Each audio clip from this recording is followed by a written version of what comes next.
स्तूयते अनेन इति, अर्थात ज्याद्वारे देवतेचं स्तवन पूजन केलं जातं ते म्हणजे स्तोत्र. स्तोत्राद्वारे देवतांची आराधना केली जाते. स्तोत्रामध्ये ते पठण करणाऱ्याच्या भोवती अनिष्ट लहरींपासून संरक्षण होण्याकरिता एक संरक्षक कवच उभारण्याची क्षमता असते. शांती, समाधान, उत्कर्ष आणि उन्नतीसाठी सगळ्यात जास्त गरज असते ती मानसिक समाधानाची.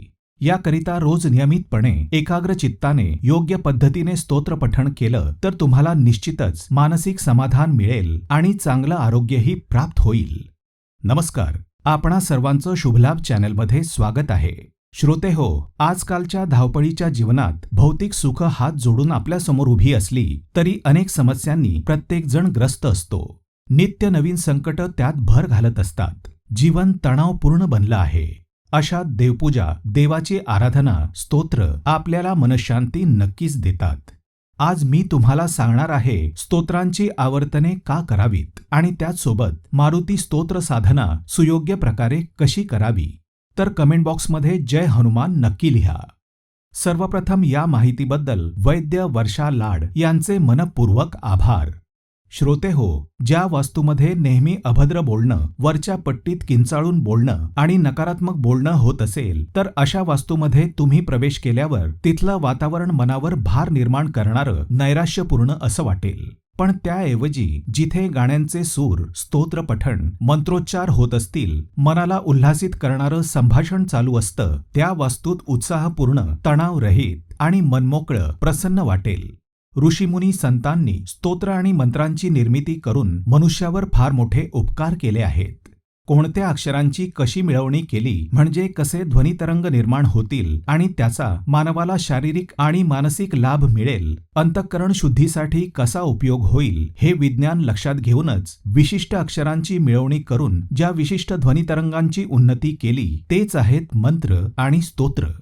स्तोत्र पठणात स्तोत्रातल्या वर्ण अक्षरांच्या सहाय्याने माणसाच्या शरीरातील निरनिराळी चक्र जागृत होतात. त्यामुळे शरीरातल्या सुप्त शक्ती जागृत होतात.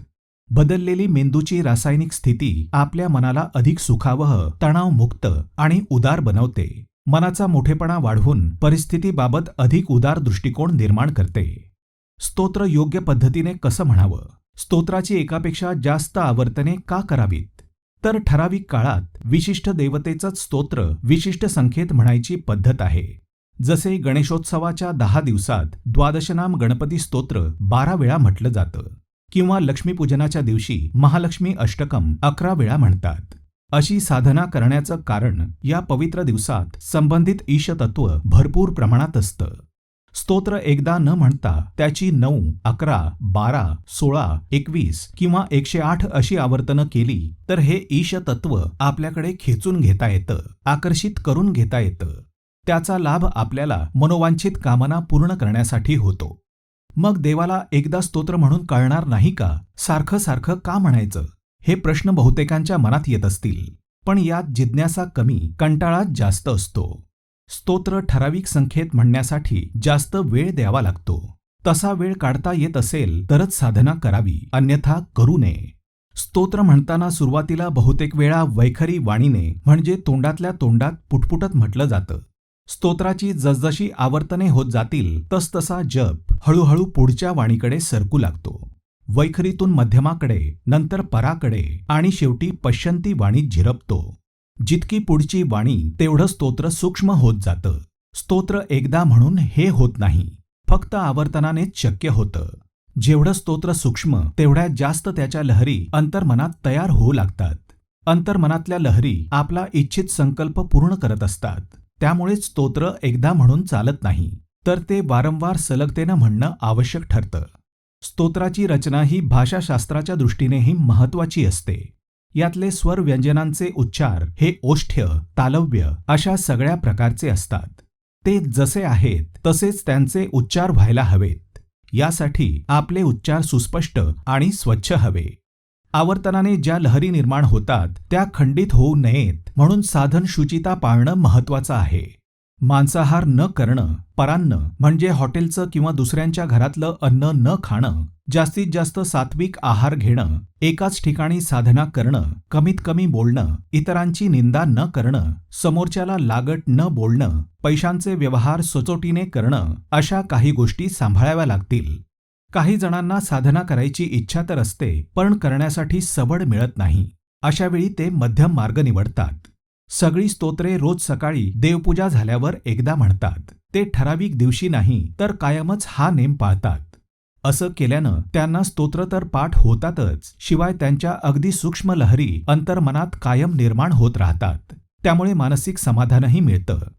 काही गणेश भक्त दर संकष्टीला 21 वेळा अथर्व शीर्ष म्हणतात. काही दर बुधवारी 4 वेळा विष्णू सहस्त्रनाम म्हणतात. तर श्रोते हो, यापुढे साधना करताना स्तोत्राची आवर्तन करण्यासाठी मी वेळ काढेनच, हा निश्चय तुम्ही अवश्य करा. आता आपण बघू की भीमरूपी महारुद्रा म्हणजे मारुती स्तोत्राची साधना कशी करावी. पण त्याआधी एक विनंती, माझ्या चॅनलला सबस्क्राईब करा, व्हिडिओ आवडल्यास लाईक जरूर करा, बेल आयकन दाबा आणि मित्रपरिचितांशी शेअर करा. मित्रांनो, ज्ञान वाटल्यानं वाढतं आणि इतरांना लाभ पोहोचवल्याचं पुण्यही मिळतं. सर्वांना करता येईल अशी ही सहज सोपी साधना आहे. रामदास स्वामींचं हे मारुती स्तोत्र महाराष्ट्रात खूप लोकप्रिय आहे. हनुमान जन्मोत्सवात हे स्तोत्र आवर्जून म्हटलं जातं. या स्तोत्राची विशिष्ट पद्धतीने आवर्तनं केली तर मनोवांछित इच्छा पूर्ण होतात, हे स्वतः रामदास स्वामींनी स्पष्ट केलं आहे. ही साधना कशी करावी तर कोणत्याही महिन्याच्या शुद्ध पक्षाच्या प्रतिपदेपासून ही साधना करावी. प्रतिपदेला हे स्तोत्र एकदा म्हणावं, द्वितीयेला 2दा म्हणावं, तृतीयेला 3दा म्हणावं. अशा प्रकारे हे स्तोत्र प्रत्येक तिथीला 1ने वाढवत न्यावं. पौर्णिमेला हे स्तोत्र 15 वेळा म्हणावं. त्यानंतर चतुर्दशीला हे स्तोत्र 14 वेळा म्हणावं. त्रयोदशीला 13 वेळा म्हणावं. अशा पद्धतीने प्रत्येक तिथीला स्तोत्र आवर्तनांची संख्या 1ने कमी करत न्यावी. अमावस्येला हे स्तोत्र एकदाच म्हणावं. खूप सोपी सरळ साधना आहे ही. हे स्तोत्र वेद ग्रंथातलं नाहीये. रामदास स्वामींनी सर्वसामान्यांना म्हणता येईल अशा भाषेत आणि चालीत हे स्तोत्र रचलं आहे. या साधनेसाठी फारसे कडक नियम नाहीत. पाहूया हे नियम काय आहेत. श्रोते हो, ही मनोवांछित साधना आहे. संकल्प करूनच या साधनेला सुरुवात करावी.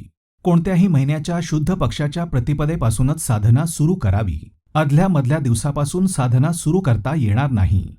लहान थोर, स्त्री पुरुष कोणीही ही साधना करू शकतो. साधना कमीत कमी 1 ते 3 महिने करावी. जास्तीत जास्त कितीही दिवस करू शकता. साधनेसाठी पूजेच्या वेगळ्या मांडणीची गरज नाही. घरातल्या देव्हाऱ्यासमोर बसूनही साधना होऊ शकते. देव्हाऱ्यात हनुमानाचा फोटो असल्यास उत्तम. साधना जितके दिवस असेल तितके दिवस मांसाहार, मद्यपान, धूम्रपान आदी करू नये. दिवसभरात कधीही साधना करता येते. शुचिर्भूत होऊन स्वच्छ वस्त्र नेसून साधना करावी. शक्यतो सकाळी देवपूजा झाल्यावर साधना केलेली उत्तम. रोजची कामं, व्यवहार तुम्ही करू शकता. बाहेरगावी जावं लागल्यास तिथेही साधना चालू ठेवावी. खंड पडू देऊ नये. दर अमावस्येला गोडाधोडाचा नैवेद्य अर्पण करावा, कारण त्या दिवशी साधनेची सांगता होत असते. स्तोत्राची आवर्तनं वाढवणं, कमी करणं यावर लक्ष ठेवायचं असल्यामुळे स्मरणशक्तीवर विसंबून राहू नका. आवर्तनं मोजण्यासाठी बाह्य साधनांची जरूर मदत घ्या. एकदा साधना सुरू केल्यावर त्यात खंड पडू देऊ नका. तशीही ही आवर्तने करायला फार वेळ काढावा लागत नाही. नंतर तर हे स्तोत्र तोंडपाठ झाल्यामुळे त्याहूनही कमी वेळ लागतो. आवर्तनं सलग म्हणावीत. सकाळी 2दा, दुपारी 3दा, संध्याकाळी 4 वेळा असं म्हणू नये. सुवेर सूतक या दिवसात साधना खंडित करावी. जेव्हा हे दिवस संपतील तेव्हा त्या दिवशीच्या तिथीप्रमाणे आवर्तनं करावी. स्त्रियांनी पाळीचे 5 दिवस साधना करू नये. एकाच दिवशी 2 तिथ्या असतील तेव्हा सकाळ संध्याकाळ आवर्तनं करावी. उदाहरणार्थ, दुपारपर्यंत द्वितीया असेल आणि लगेच तृतीया येत असेल तेव्हा सकाळी 2दा आणि संध्याकाळी 3दा स्तोत्र म्हणावं. कॅलेंडरवर बारीक लक्ष ठेवावं. या निमित्ताने तुम्हाला मराठी महिन्याच्या तिथ्याही लक्षात राहतील. हे स्तोत्र तिथ्यांच्या संख्येप्रमाणे म्हणावं असं स्वतः रामदास स्वामींनी 16व्या श्लोकातच म्हटलेलं आहे.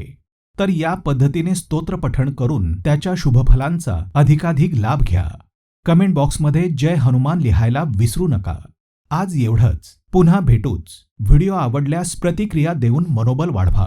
व्हिडिओला लाईक करा, कमेंट करा आणि अशाच प्रकारचे धार्मिक माहिती देणारे व्हिडिओ पाहण्यासाठी चॅनलला सबस्क्राईब करा, बेल आयकॉन दाबा. धन्यवाद.